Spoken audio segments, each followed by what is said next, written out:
코로나19 신규 확진자가 또다시 100명대를 기록했습니다. 방역당국은 추석 연휴가 고비가 될 것으로 보고 오는 28일부터 10월 11일까지 2주를 특별 방역기간으로 지정했습니다.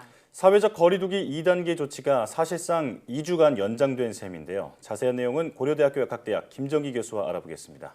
교수님 어서 오십시오. 어서 오세요. 네. 신규 확진자 수가 안정세에 접어드는 듯 했다가 다시 또 100명대로 증가를 했습니다. 이게 일시적인 등락인지 아니면 위험 신호인지 일단 궁금하고요. 그리고 다시 환자가 증가하고 있는 배경은 어떻게 될까요? 일단 일시적인 등락이라고, 그러니까 일시적인 등락이라는 표현은 좀 그렇고 지금 정도의 어떤 확진자 수는 계속 유지될 거다 이렇게는 보고 있습니다. 그러니까 이게 방역 조치하고 맞물려 있거든요. 그러니까 현재 방역 수치, 그러니까 방역 조치로는 이 정도의 수치는 계속 나올 거다 이렇게는 보고 있고, 위험스러운 상황이냐? 글쎄요, 지금 만약에 추석이라는 어떤 변수가 없다라 그러면 지금 정도의 규모로 계속 통제를 해나갈 수 있을 거라고 보는데 일단 관건은 추석 연휴가 있기 때문에 추석 연휴 이후에는 급격하게 증가할 수 있는 소지는 충분히 있다 이렇게는 보고 있습니다. 네, 추석 연휴가 어떻게 보면 방역의 고비가 될 것이다 이런 전망이시고요.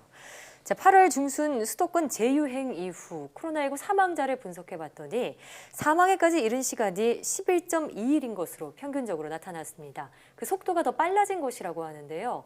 코로나19 바이러스가 어떤 변이를 일으키면서 치명률이나 독성이 더 높아졌을 가능성이 있을까요? 물론 말씀하신 것처럼 변이를 일으켜서 병원성이 높아졌을 가능성도 완전히 배제는 할 수 없습니다만 이 부분에 대해서는 조사가 필요하다 이렇게는 보고 있습니다. 다만 보통 일반적으로 바이러스는 변이가 지속이 되면서 병원성이 낮아지는 방향으로 가는 게 일반적이거든요. 물론 예외는 있습니다만 그래서 이럴 가능성보다는 오히려 8월 중순 이후에 확진자 중에 고령층, 그러니까 60세 이상의 고령층 비율이 굉장히 과거보다 높았거든요. 그러다 보니까 실제로 고령층이 감염됐을 때에는 사망률로 이루어지는 시간이라든가 비율이 높아지는 경향이 있습니다. 그래서 이러한 영향들이 반영된 게 아닌가 이런 생각 가지고 있습니다. 네, 고령층의 그 확진자 비율이 높아진 영향도 있을 것이다 이렇게 말씀해 주셨습니다.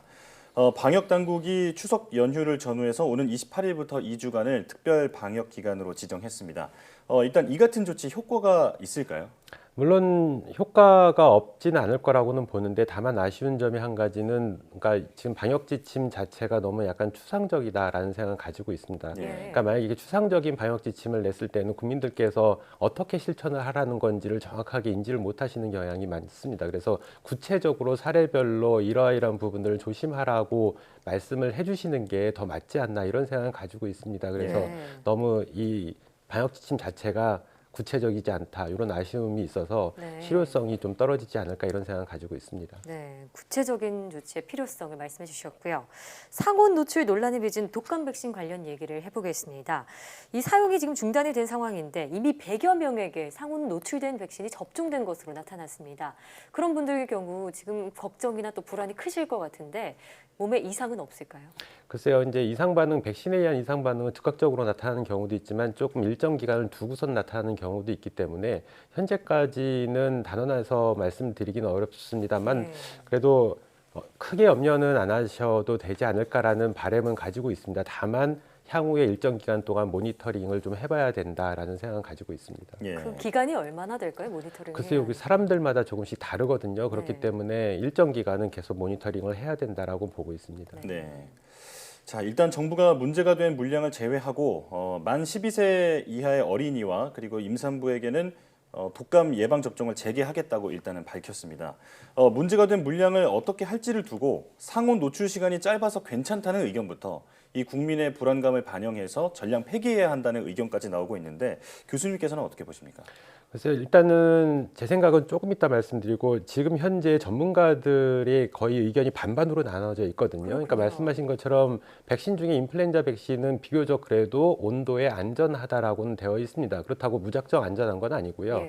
그래서 뭐 WHO에서도 얘기하는 것도 그렇고 오늘 브리핑에서 나온 얘기도 그렇고 일단 인플루엔자 백신 같은 경우에는 최소한 2주 25도씨에 노출됐을 경우에 한 뭐 2주에서 또는 많게는 6개월까지는 안전하다 이런 얘기가 있거든요. 실제적으로 제약사들도 저온 유통 과정뿐만 아니라 25도 그리고 37도씨에서 안정성 검사를 하고 있습니다.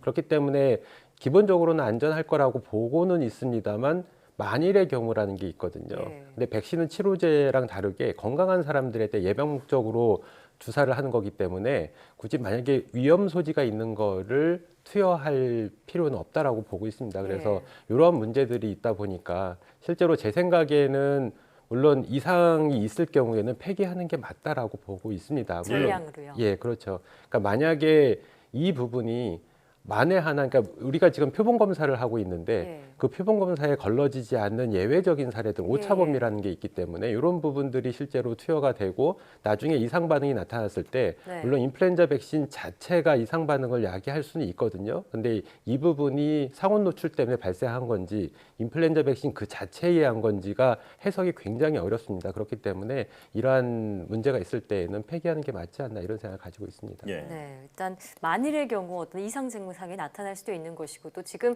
일부만 검사를 하고 있는데 그럴 경우 표본이 적어서 또 다른 문제를 거르지 못할 가능성도 있기 때문에 전량 폐기하는 게 맞다라는 교수님의 의견을 말씀해 주셨습니다. 자, 백신 이야기로 넘어가 보겠습니다. 중국이 자체 개발한 코로나19 백신을 전 세계에 공급될 수 있도록 하겠다고 했는데요. 안전성 측면에서 괜찮을지 궁금합니다.